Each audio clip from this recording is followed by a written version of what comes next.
உலகத்தை திருத்துவது பிறகு பேசிக்கலாம். நம்மை சார்ந்தவர்கள் அண்ணன் தம்பி மாமன் மச்சினே தாய் தந்தை மனைவி இவர்களாவது சோர்வாக இருக்கும்போது என்னையா குறை என்று கேட்டு குறையை தீர்க்க முடியாத மனிதனாக நான் நினைக்க மாட்டேன். நான் இல்லை, மற்றவர்கள். அப்போ மனைவி இப்படி ஒரு என்ன சிந்த உயர்ந்த எண்ணம் அந்த குடும்பத்தில் உள்ளவர்கள் துன்பம் இல்லாது துன்பத்தை தீர்க்க வேணுங்கிற எண்ணம் தீர்வு துணையெல்லாம் வரவே வராது. மனைவி மனைவி நோயாய்ப்பட்டிருப்பாள், அவளையே அடிப்பான். இது யாரையும் அவனுக்கு இந்த புத்தி கொடுத்ததுன்னா நம்ம மதம் நொந்து கிடக்கிறாளே அவளையே போய் அடிக்கிறேன்.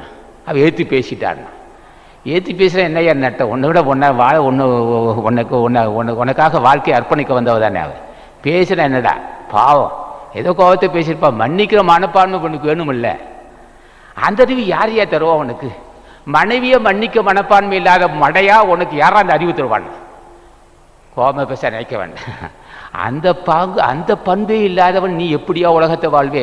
ஒத்ததறிவான் உயிர் வாழ்வான், மாட்டான் செத்தால் வைக்கப்படுனான்.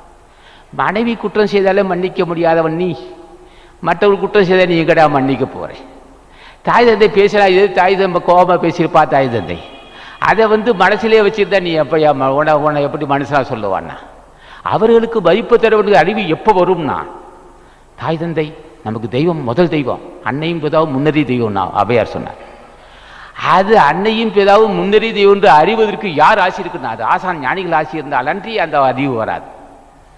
கடைசியவர்களும் பாதுகாவல் இருக்க வேண்டும் தாய் தந்தைக்கு என்று எண்ணம் தர வேண்டும் திருவருள் ஆசான் ஞானிகள் தர வேண்டும். இல்லை என்றால் அந்த உணர்வு வராது. அவர் ஏதோ குற்றம் செய்தான், தம்பிக்கு தான் சொத்து கொடுத்தா நம்ம கல்யாணத்தை போனா போயிட்டு போகிறான், தம்பிக்கு சொத்து கொடுத்தா போயிட்டு போகிறான், இல்லை அண்ணனுக்கு தான் சொத்து கொடுத்தா கொடுத்துட்டு போகிறான்.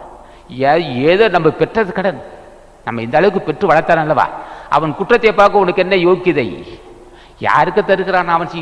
அவனால் ஈட்டப்பட்ட பொருள் அண்ணனுக்கு தரான், யாருக்கு தந்தான் போடான்னு போறான். இந்த பண்பு எப்போ வரும்? தாய் தந்தை மீது குற்றம் காணாத அறிவு உனக்கு எப்போ வரும்? அது திருவருள் துணை இல்லாமல் வரவே வராது. இல்லை என்றால் குறை சொல்லுவான், குறை சொல்லிக்கிட்டே அவனுக்கு செய்ய வேண்டிய கடமை செய்ய மாட்டான். ஆகவே இந்த பண்பு திருவருள் துணை இருந்தால் தான் வரும், ஞானிகள் ஆட்சியில் தான் வராது.